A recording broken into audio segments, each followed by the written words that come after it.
Hello everyone. पिछले video में हम लोग पढ़े कि अलैंगिक जनन पौधों में कैसे होता है और कौन कौन तरीके हैं। इस वीडियो में हम लोग देखेंगे और सीखेंगे कि लैंगिक जनन पौधों में कैसे होता है, कहाँ पे होता है और जहाँ पे होता है उसकी परिभाषा क्या है। तो जो प्लेस है लैंगिक जनन का, वो पौधों में उसका एक रिप्रोडक्टिव पार्ट है और उस प्रजनन का एक भाग है और उस पार्ट को बोलते हैं फ्लावर। तो फ्लावर क्या है, फ्लावर के कितने भाग हैं और उसके अलग अलग भाग का क्या काम है। अब लैंगिक जनन और अलैंगिक जनन की कुछ विभिन्नताएं हैं। लैंगिक जनन उसी को कहते हैं जिसमें लैंगिक कोशिकाएं शामिल होती हैं। तो लैंगिक कोशिकाओं को शामिल होने के लिए सबसे पहले आपको लैंगिक कोशिकाओं को उत्पन्न होने की प्रक्रिया से गुजरना पड़ेगा। तो फ्लावर एक प्लेस है जहाँ पे लैंगिक जनन परफॉर्म होता है। तो सबसे पहले हम लोग देखते हैं कि फ्लावर की परिभाषा क्या है। तो अब जितने भी आप आसपास पौधे देखते हैं तो उसका सबसे आकर्षित करने वाला भाग है फ्लावर या फूल। मानव सबसे ज़्यादा आकर्षित फूल पे ही होता है और मानव के जन्म से लेके और उसके मृत्यु तक हर दशा में फूल इन्वॉल्व होता है। तो अब फूल को अगर परिभाषित किया जाए तो आप पाएंगे कि फूल एक पत्तियों का समूह है। अब ऐसा कहा गया है कि flower is a modified shoot. Shoot means परोह, एक सूट का रूपांतरित भाग है। फूल एक परोह का रूपांतरित भाग है। परोह मतलब पत्तियों का समूह। पत्तियों का समूह रूपांतरित हो जाता है दूसरे भाग में और उस दूसरे भाग को बोलते हैं फूल। तो अब उस पत्तियों के समूह का जो फंक्शन है, कार्य है, वो अलग अलग हो जाता है। स्पेशली वो इन्वॉल्व रहता है जो फ्लावर का काम है कि लैंगिक जनन में भाग लेने वाली कोशिकाओं को उत्पादित करना। तो उसके अलग अलग भाग लैंगिक जनन के कोशिकाओं को उत्पादन करते हैं और उसको और जो सेकेंडरी या दूसरे कामों में इन्वॉल्व होने के में सहायता करते हैं। तो ये एक फ्लावर जो है एक मॉडिफाइड सूट है। सूट मीन्स परोह, प्लांट या पत्तियों का समूह। अब पत्तियों का समूह अलग अलग है। जैसे सपोज दैट आप इस रोज के फ्लावर को लेते हैं तो ये बेसिकली ये पत्तियों का समूह ही है। आउटर समूह, फिर इनर समूह, उसके अंदर भी एक कुछ ग्रुप है और सबसे लास्ट में भी एक ग्रुप है और सारा ग्रुप का अलग अलग काम है। तो सबसे अब देखते हैं कि वो ग्रुप कौन कौन सा है। तो सबसे आउटर जो ग्रुप है, ग्रुप मतलब लीफ या, और वो उसका नाम अलग हो गया है तो उस नाम के अलग होने से हम लोग उसको अलग तरीके से समझते हैं। सबसे आउटर ये है, आप देखिए सबसे आउटर में ये है जिसे बोलते हैं, अब इसको कहते हैं जो अलग अलग भाग है तो वो कहेंगे कि फूल के भाग या पार्ट्स ऑफ फ्लावर। तो अब देखेंगे पार्ट्स ऑफ फ्लावर कौन कौन से हैं। सबसे आउटर पार्ट है जो उसे कहते हैं कैलिक्स।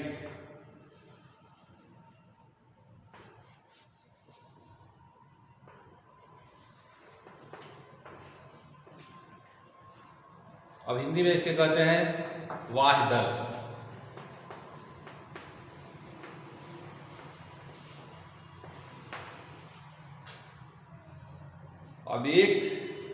अब इसके कई नाम हो सकते हैं हिंदी में, इंग्लिश में। तो अगर इसको सबसे सिंपल भाग में कहेंगे तो हो गया ये सेपल। अगर इसको एक तोड़ के निकालते हैं तो एक भाग को बोलते हैं सेपल। ठीक है। अगर ये समूह में रहे, एक दूसरे से जुड़ा रहे, या फिर इसके ग्रुप को बोलते हैं कैलिक्स। सेपल को कहेंगे बाह्य दल, समूह को कहेंगे बाह्य दल, और समूह कहेंगे बाह्य दल पुंज। तो अगर ये एक है तो सेपल है, अगर समूह में है तो कैलिक्स है। ठीक है। तो ये आउटर कवरिंग बनाता है। यूजुअली ये ग्रीन कलर का होता है, और सारे पौधों या पुष्प में इसकी बनावट अलग अलग होती है। वेरिएशन बहुत पाए जाते हैं। जितने भी फ्लावर कंटेनिंग या फ्लावर को रखने वाले पौधे हैं उसमें वेरिएशन पाए जाते हैं। तो ये आउटर कवरिंग है, और ये हरे रंग के होते हैं। जो उसके आगे आप बढ़ते हैं तो आपको एक और लेयर मिलेगी, उस लेयर को बोलते हैं पेटल। पेटल अगर एक रहेगा, जैसे ये फ्लावर है रोज का, तो ये आउटर कवरिंग हो गया सेपल। अब उसके अंदर एक पेटल, यूजुअली पेटल ही फ्लावर का सिनोनिम्स है। उसके पेटल जिसमें है उसको बहुत अच्छा फ्लावर बोलते हैं, पेटल जिसमें नहीं है वो कहते हैं ये फ्लावर नहीं है। तो फ्लावर रिप्रेजेंट करता है पेटल को, और इसको अगर ग्रुप में बहुत सारे पेटल रहे तो कोरोला उसे बोलते हैं। अब इसको हिंदी में बोलते हैं दल, और इसको दलपुंज। ये तो हो गया फ्लावर को प्रदर्शित बाहरी संरचनाएं। पेटल यूजुअली रंगीन ही होता है, और यही पुष्प को रिप्रेजेंट करता है, प्रदर्शित करता है। सारे जो चमत्कार है पुष्प के, वो पेटल पे ही निर्भर है। जितने भी आप अपने चारों ओर पुष्प देखते हैं, मैरीगोल्ड के, हिबिस्कस के, वो सब जो रंगीन चीज़ें हैं, रंगीन कलर हैं, वो पेटल की हैं। तो जो सेकेंड लेयर है किसी फ्लावर की, आप देखेंगे तो जो इधर से एक लेयर बनाती हैं, ये आउटर लेयर है, और उसके अंदर एक सेकेंड लेयर इस तरह से रंगीन एक बनाती हैं। तो ये हो गया सेपल, ये हो गया पेटल। उसके बाद अंदर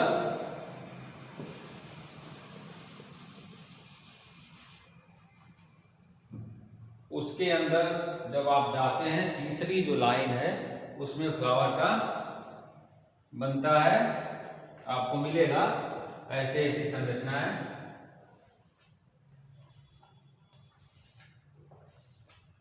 ये है किसी फ्लावर का जो डायरेक्टली इन्वॉल्व होता है लैंगिक जनन। ये दोनों चीजें इन्वॉल्व नहीं रहती, लैंगिक जनन के प्रोसेस में सहायता करती हैं, लेकिन ये ऐसा संरचना है जो अभी हम लोग पढ़ने जा रहे हैं, वो डायरेक्टली इन्वॉल्व होता है जनन में। अब कैसे इन्वॉल्व होता है? ये है एक ऐसा स्ट्रक्चर जो लैंगिक जनन से संबंधित कोशिकाओं को उत्पन्न करता है। इसे कहते हैं स्टेमेन या पुंकेसर। अब पुंकेसर का काम है, जो थर्ड रो में पाया जाता है, वो प्रोड्यूस करता है पोलन। पोलन एक सेल है जो लैंगिक जनन में शामिल होती है। ऐसी सेल जिसमें फ्यूजन की कैपेसिटी हो, मतलब जिसमें दूसरे सेल से मिलने की क्वालिटी हो या उस तरह की विशेषता हो, उसे कहते हैं पोलन। पोलन एक पाउडर जैसा होता है जो पुंकेसर के ऊपरी पार्ट में प्रोड्यूस होता है। तो ये हो गया स्टेमन। बहुत से फ्लावर में स्टेमन का नंबर वेरी करता है, किसी में 2 होता है, किसी में 4 होता है, किसी में 5 होता है। ये किसी पौधे के नेचर, बहुत सारी कंडीशन पे डिपेंड करता है। उसके बाद जो लास्ट में है, लास्ट जो सेंटर में पाया जाता है,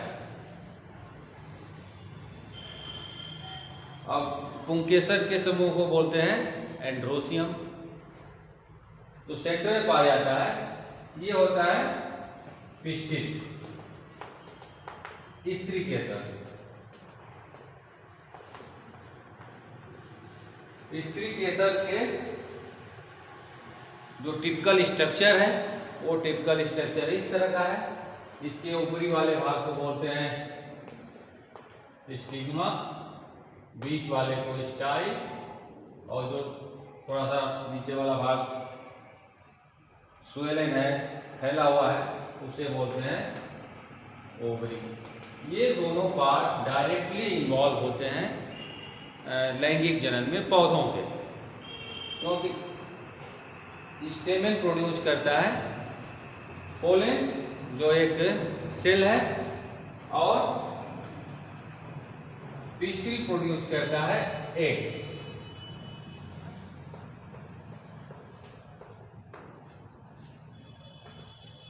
एग और पोलन दोनों गैमिट्स हैं, और ऐसी गैमिट्स मतलब सेल, और ऐसी सेल जो फ्यूज है होने की कैपेसिटी रखती है।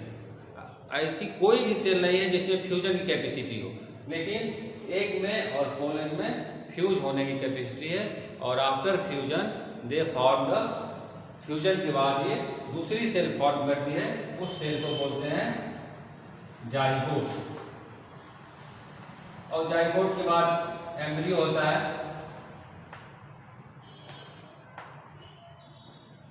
और एम्ब्रियो एक न्यू प्लांट, ऐसी ग्रुप ऑफ सेल है जो न्यू प्लांट को रिप्रेजेंट करती है। तो ये हो गया पार्ट ऑफ फ्लावर। फ्लावर के अलग अलग भाग जो अलग अलग कामों में शामिल होते हैं। अब जो पोलन है, पोलन यहाँ से प्रोड्यूस होके यहाँ पे जाता है। पोलन को अब इस वाले भाग को बोलते हैं एंथर, परागकोश। परागकोश में परागकण निकलता है और यहाँ से यहाँ ट्रांसफर होता है। इस ट्रांसफर को बोलते हैं पोलिनेशन या परागगण। यहाँ से पोलन एक पोलन ट्यूब फॉर्म करता है और एक रहता है नीचे, नीचे जाके फ्यूज होता है। एक ओव्यूलर स्ट्रक्चर रहता है, ऐसे ओव्यूल जैसा स्ट्रक्चर है जिसमें एक सिचुएटेड रहता है। तो मान लो सपोज है कि यहाँ पे एक है, और एक यहाँ से पोलन जाके फर्टिलाइज करता है, और फर्टिलाइजेशन के बाद जाइगोट बनता है। आफ्टर पोलन, पोलिनेशन और fertilisation. Fertilisation means fusion of pollen and egg. Pollen और एग का फ्यूज हो गया, एक में मिल गए, तो उसमें नई सेल बनी जिसको जाइगोट बोलते हैं, और जाइगोट एम्ब्रियो में चेंज होता है। अब आफ्टर फर्टिलाइजेशन फ्लावर के सारे पार्ट टूट जाते हैं, खत्म हो जाते हैं। जो पिस्टिल है इसमें चेंजेस स्टार्ट हो जाते हैं, और वो चेंजेस फर्दर नए स्ट्रक्चर में परिवर्तित होते हैं। तो अब ओवरी जो है, ओवरी चेंज होती है फ्रूट में।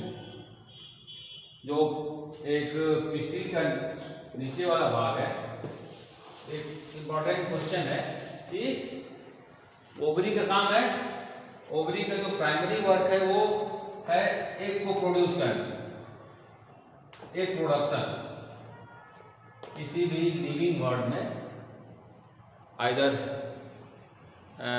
वो एनिमल हो या प्लांट हो, ovary is a prime duty to produce egg.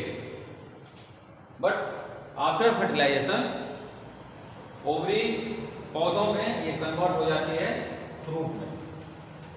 जितने फल हम खाते हैं वो मैच्योर ओवरी होता है। और जो ओव्यूल है जिसमें एग रहता है for the fertilisation, ovule convert होता है ओव्यूल कन्वर्ट होता है सीड में। तो आप देखे होंगे कि जितने भी आवृत बीजी पौधे हैं, आवृत उसका नाम इसलिए रखा गया है,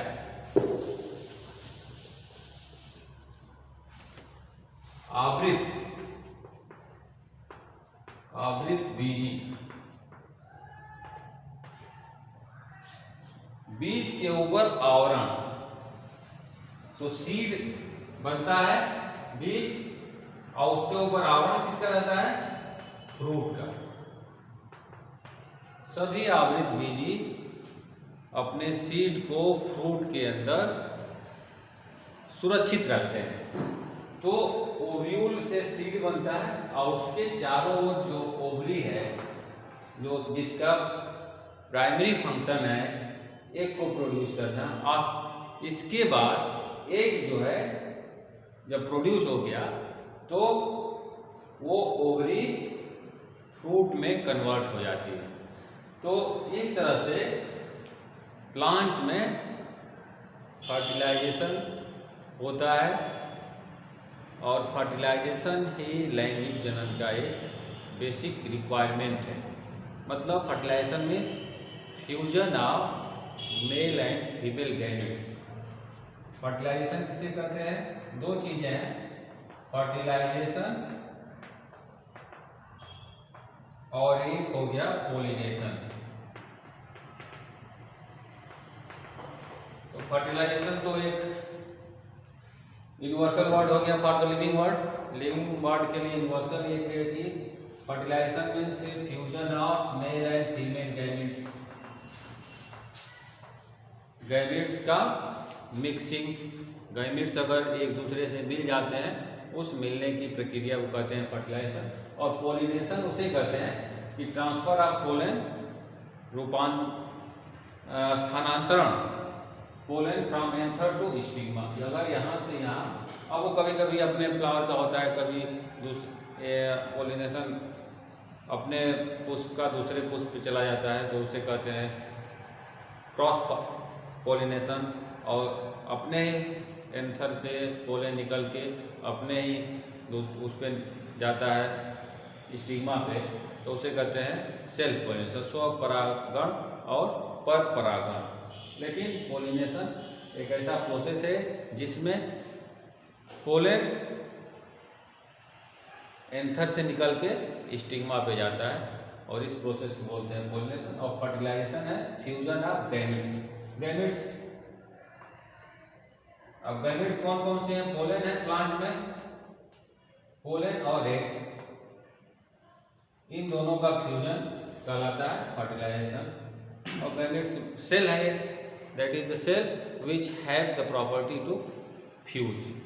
तो जब एक और दोनों फ्यूज हो जाते हैं तो अलग स्ट्रक्चर बनता है, एक सीड बन जाता है और एक बन जाता है फ्रूट। और ये हो गया लैंगिक जनन इनसाइड द फ्लावर। और फ्लावर जो है साइट है, एक प्लेस है लैंगिक जनन का। फिर हम अगले वीडियो में देखेंगे कि आगे क्या होता है। Thank you.